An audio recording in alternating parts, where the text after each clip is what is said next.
I can believe that it's over. I lost this one.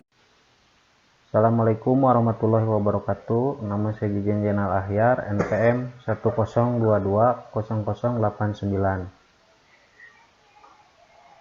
Dalam video kali ini saya guna memenuhi tugas ITS atau evaluasi tengah semester mata kuliah Pendidikan Agama Islam. Video kali ini membahas tentang materi-materi sebelumnya yang sudah disampaikan oleh dosen, yaitu tentang yang pertama, hajatul insan ila rasul atau kebutuhan manusia kepada rasul. Ada beberapa poin dari materi tersebut. Poin yang pertama yaitu al-insan. Al-insan atau manusia adalah ciptaan Allah Subhanahu wa Ta'ala yang diberikan banyak kelebihan dan keutamaan dibandingkan dengan makhluk Allah lainnya. Di antara kelebihan manusia adalah fitrah, agama Allah yang dijadikannya kepada manusia sesuai dengan fitrahnya. Kata al-insan disebutkan dalam Al-Quran sebanyak 73 kali yang disebut dalam 43 surat. Yang kedua yaitu fitrah. Fitrah yang ada pada manusia dapat menilai baik buruk tingkah laku masyarakat ataupun dirinya. Kecenderungan yang baik senantiasa membawa manusia ke arah Islam seperti pengakuannya kepada Allah sebagai pencipta atau Rabb. Dari poin fitrah ada beberapa poin yang terbagi, yaitu wujudul kholik. Kewujudan pencipta merupakan sesuatu yang tak dapat diingkari. Allah sebagai pencipta Rabb di dalam Al-Quran diakui oleh orang kafir sekalipun. Perjanjian manusia ketika di dalam rahim ibunya juga menyatakan bahwa alastu bi rabbikum qalu bala syahidna. Manusia menerima Allah sebagai Rabb. Yang kedua, ibadatul khaliq. Manusia secara umum mendapat perintah dari Allah Subhanahu wa Ta'ala untuk mengabdi kepadanya. Pengabdian kepada Allah adalah sebagai hasil dan akibat dari pengakuan kita kepada Allah sebagai pencipta. Yang ketiga, hayatul munadomah. Petunjuk dari Allah adalah untuk memandu manusia ke arah yang baik. Yang materi selanjutnya yaitu hidayatur rasul. Jika kita hendak mengikuti perintah Allah, maka kita mesti mengikuti perintah Rasul. Apabila kita ingin mengasihi Allah, maka kita perlu petunjuk Rasul. Kaidah ini adalah kaidah yang robani, dibawa oleh Islam. Karena itu syahadatin pun terdiri dari pengakuan kepada dua yaitu Allah dan Rasulnya. Dari materi hidayatul rasul ada beberapa poin yang penting, yaitu yang pertama makrifatul khaliq. Petunjuk rasul digunakan untuk mengenal Allah.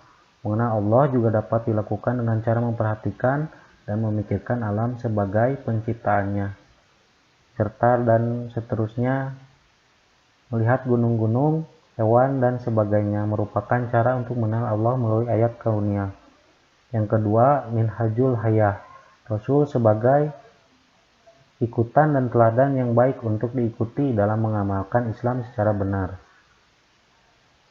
Yang keempat, dari materi hajatul insan ila rasul yaitu ibadatul sahih. Ibadah sahih adalah ibadah yang menyembah Allah dengan panduan mengikuti Rasul. Rasul sebagai penerima wahyu dari Allah harus diikuti dan sebagai keperluan bagi kita untuk menjadikannya sebagai contoh dan petunjuk dalam menjalankan ibadah yang benar. Materi selanjutnya yaitu natur Rasul atau kedudukan Rasul.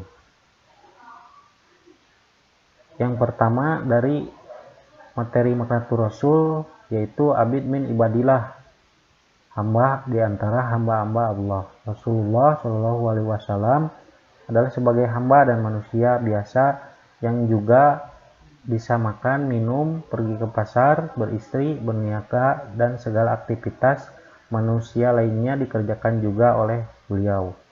Rasul melaksanakan keperluan sebagaimana manusia lainnya melaksanakan keperluannya. Dari poin abid min ibadillah ada beberapa poin, yaitu insan atau manusia. Rasul sebagai manusia digambarkan makan, ke pasar, dan sebagainya. Perilaku ini menggambarkan suatu aktivitas sehari-hari. Apabila Rasul sebagai manusia, maka dakwah mudah dilaksanakan dan mudah diterima. Tidak ada alasan bagi manusia untuk menolaknya. Yang kedua, nasab keturunan. Rasul berasal dari kaum Quraisy. Bapaknya bernama Abdullah dan ibunya bernama Aminah. Beliau mempunyai keluarga dan keturunan yang jelas.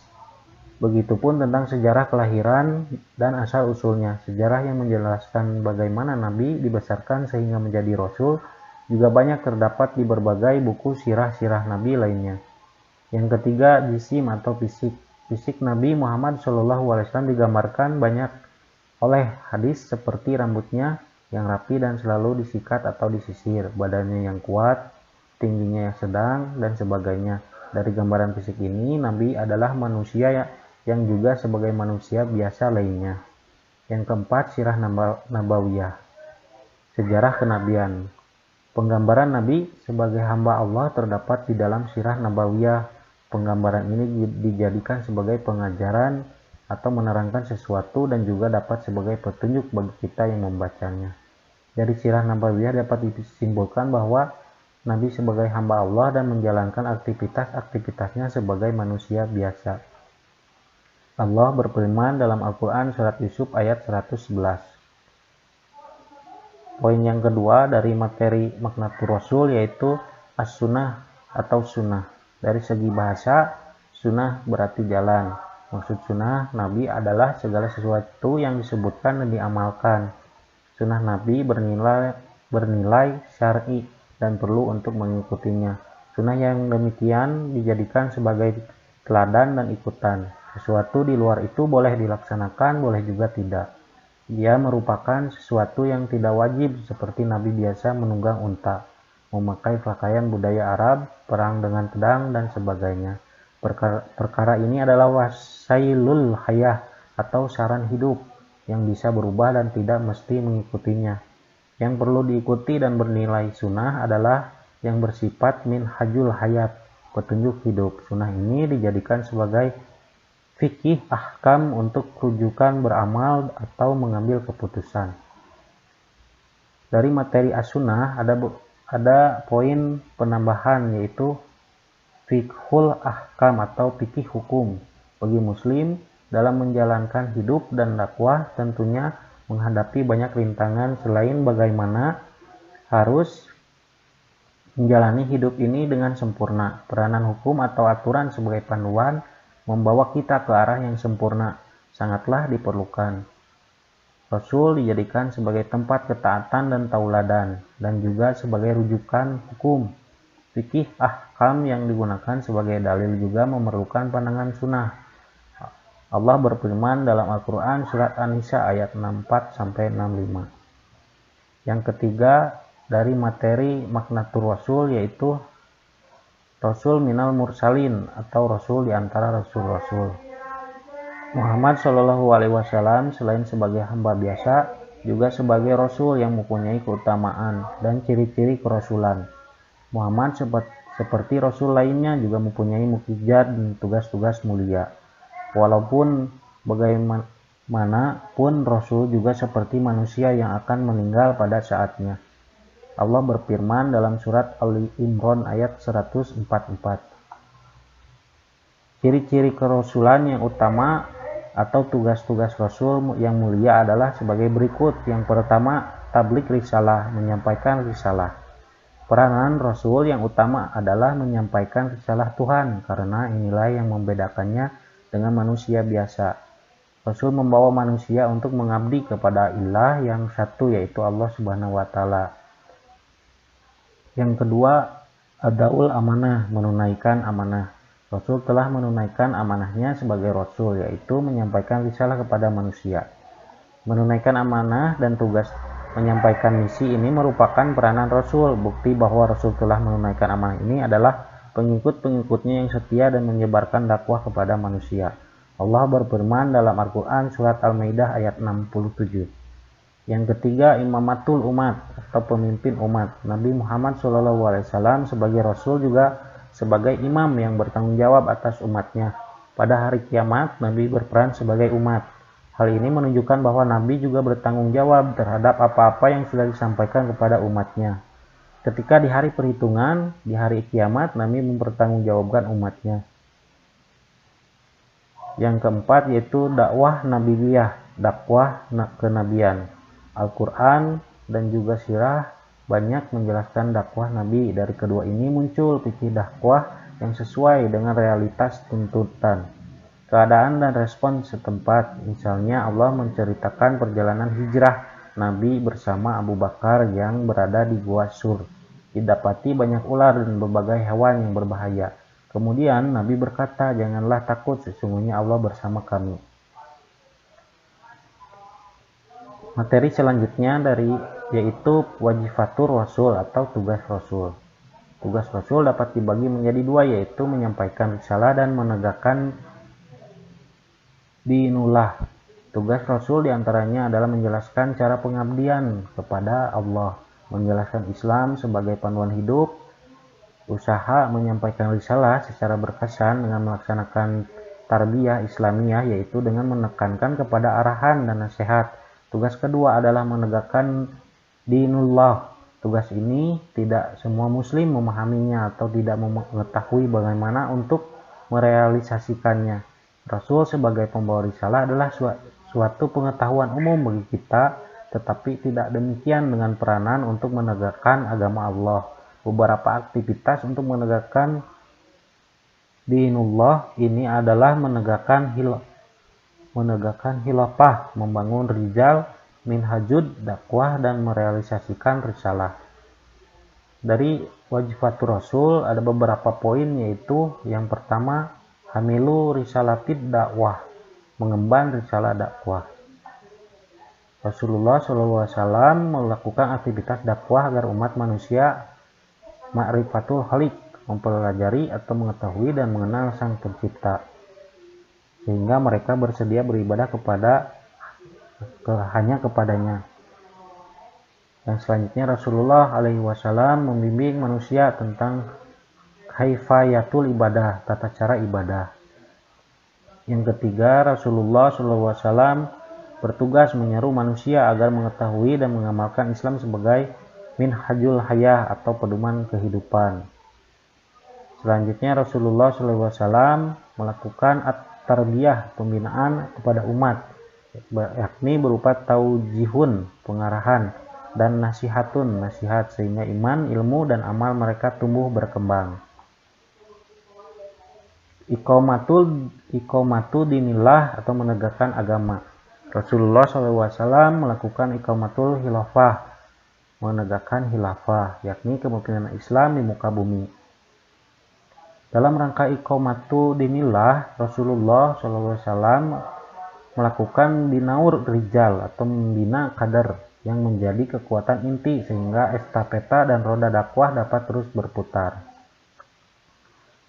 Selanjutnya, Rasulullah SAW menggariskan minhajud dakwah, metode atau cara dan prosedur dakwah untuk menjadi pedoman generasi penerusnya yang akan mengarungi dinamika medan perjuangan sehingga Islam akan tegak hingga akhir zaman. Yang pertama yaitu materi akhlakul karimah, artinya bahwasanya aku diutus adalah untuk menyempurnakan kebaikan akhlak. Hadis riwayat Ahmad.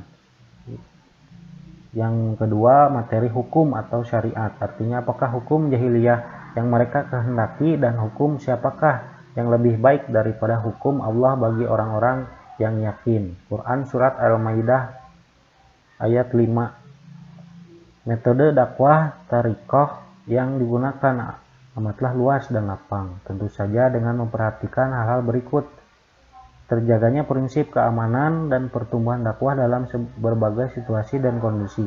Di antaranya contoh metode atau strategi dakwah yang pernah dilakukan oleh Nabi Muhammad SAW adalah Yang pertama, melakukan metode dakwah sirriyah, sembunyi-sembunyi kepada orang-orang yang terseleksi. Yang kedua, memanfaatkan perlindungan Abu Thalib ketika melaksanakan dakwah jahriyah, terang-terangan.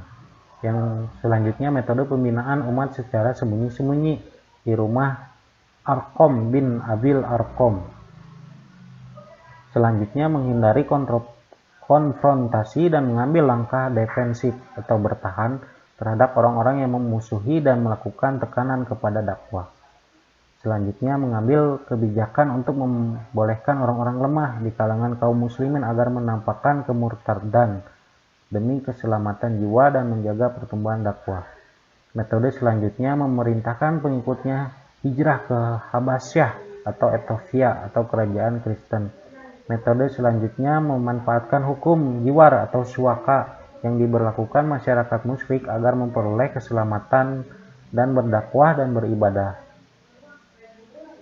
Yang selanjutnya, metode mencari pembelaan dari luar basis teritorial dakwah.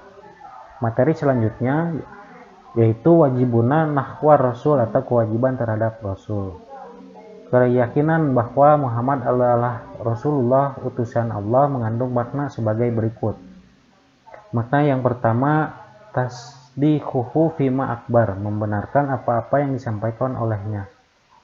Salah satu ciri ketakwaan seorang muslim adalah senantiasa membenarkan apa yang dibawa oleh Muhammad SAW. Salah satu contoh teladan bagi kita dalam hal ini adalah Abu Bakar As-Siddiq, yang dalam berbagai momen selalu menjadi orang yang terdepan dalam membenarkan Rasulullah SAW.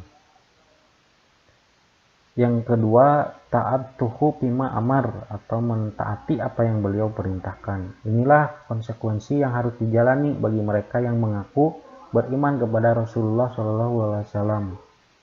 Yang ketiga, ijtanabu manaha anhu, menjauhi apa yang dilarang olehnya. Yang keempat, la nabudullah illa bima syara'a, kita tidak beribadah kepada Allah kecuali dengan apa-apa yang disyariatkan. Contohnya, tidak dibenarkan bagi seorang muslim melaksanakan peribadatan yang tidak sesuai dengan apa yang disyariatkan oleh Allah Ta'ala melalui Rasulnya. Perilaku beribadah dengan mengikuti hawa nafsu sekehendak hati adalah mirip perilaku orang-orang musyrikin. Kelima, mahabbatu man ahabbahu, mencintai orang-orang yang mencintainya. Orang-orang yang benar mencintai Nabi pastilah orang yang beriman. Oleh karena itu, sebagai sesama hamba beriman, sebagai sesama pencinta Nabi, kita harus saling mencintai dan menyayangi. Yang keenam yaitu ihya'u sunnatih, menghidupkan sunnahnya. Yang ketujuh, ihsarus sholawati alaihi, memperbanyak bersolawat kepadanya. Kedelapan, ittiba'u manhajihi, mengikuti manhajnya. Wajib bagi mereka yang mengaku beriman dan mencintai Allah dan Rasulnya untuk ittiba kepada Muhammad SAW. Kesembilan, wirat satu risalatihi, mewarisi risalahnya. Artinya kita harus melanjutkan risalah beliau dalam rangka menebarkan petunjuk dan agama yang benar, sehingga diikuti dan dikenal keunggulannya oleh seluruh umat manusia. Materi selanjutnya yaitu nataizu itibar Rasul, hasil dari mengikuti Rasul. Seseorang yang berittiba akan memetik hasil yang bermanfaat bagi dirinya baik di dunia maupun di akhirat kelak. Yang pertama, dari nataizu itibar Rasul, hasil atau dari mengikuti Rasul, yaitu memperoleh mahabbatullah, kecintaan dari Allah. Allah Ta'ala berfirman, katakanlah, jika kamu benar-benar mencintai Allah, ikutilah aku, niscaya Allah mengasihi dan mengampuni dosa-dosamu. Allah Maha Pengampun lagi Maha Penyayang. Quran Surat Ali Imran ayat 31. Yang kedua, memperoleh rahmatullah atau rahmat Allah. Dan taatilah Allah dan Rasul supaya kamu diberi rahmat. Quran Surat Al Imran ayat 132. Muslim yang selalu taat dan patuh kepada perintah Allah dan Rasulnya akan mendapatkan limpahan rahmat darinya, yakni belas kasih, kasih sayang, kebaikan, kemurahan, dan simpati, sehingga ia mendapatkan kehidupan yang bahagia di dunia dan akhirat. Yang ketiga, memperoleh hidayatullah atau petunjuk Allah. Nabi Muhammad Shallallahu Alaihi Wasallam adalah pembawa petunjuk Allah Ta'ala, maka dengan berittiba kepadanya kita akan memperoleh hidayah Allah, dapat mengetahui iman dan ajaran yang benar. Dan demikianlah kami wahyukan kepadamu wahyu atau Al-Quran dengan perintah kami. Sebelumnya kamu tidaklah mengetahui apakah Alkitab atau Al-Quran, dan tidak pula mengetahui apakah iman itu. Tetapi kami menjadikan Al-Quran itu cahaya yang kami tunjuki dengan dia siapa yang kami kehendaki di antara hamba-hamba kami. Dan sesungguhnya kamu benar-benar memberi petunjuk kepada jalan yang lurus. Quran Surat Asy-Syura 42-52. Yang keempat, memperoleh karunia mushahabatul akhyari fil jannah, berkumpul bersama orang-orang pilihan di surga. Allah Ta'ala akan membalas orang-orang yang taat kepadanya dan kepada Rasulnya dengan pahala yang sangat besar, yaitu bukan saja sekedar masuk surga, tetapi akan ditempatkan bersama-sama dengan orang-orang yang paling tinggi derajatnya di sisi Tuhan, yaitu nabi-nabi, para sidikin atau orang-orang yang benar atau teguh keimanannya, dan para syuhada atau orang-orang yang mati syahid, serta orang-orang yang saleh. Yang kelima, memperoleh syafaah atau syafaat di akhirat kelak. Syafaat menurut istilah yaitu menolong orang lain dengan tujuan menarik manfaat dan menolak bahaya. Jadi orang yang mendapat syafaat maksudnya adalah orang yang mendapat rekomendasi perlindungan, keselamatan, dan pembelaan di akhirat kelak dari Rasulullah Shallallahu Alaihi Wasallam dengan seizin Allah Ta'ala. Di hari kiamat nanti Nabi Muhammad Shallallahu Alaihi Wasallam akan memberikan syafaat kepada orang-orang yang mau mengikuti ajaran tauhid, yaitu mereka yang tidak menyatukan Allah Ta'ala dengan sesuatu apapun. Yang keenam, memperoleh nahdaratul wajhi, keceriaan wajah di akhirat kelak. Hal ini disebabkan karena ketika di dunia ia termasuk golongan orang-orang yang taat kepada Allah dan Rasul-Nya. Wajah-wajah orang-orang mukmin pada hari itu berseri-seri kepada Tuhannya lah mereka melihat. Quran Surat Al-Qiyamah ayat ke-22 sampai ke-23. Yang ketujuh, memperoleh karunia muzawaratul Rasul, berdampingan dengan Rasul. Mereka yang ittiba kepada Rasul memperoleh karunia yang sangat agung, yakni berdampingan dengan Rasulullah SAW.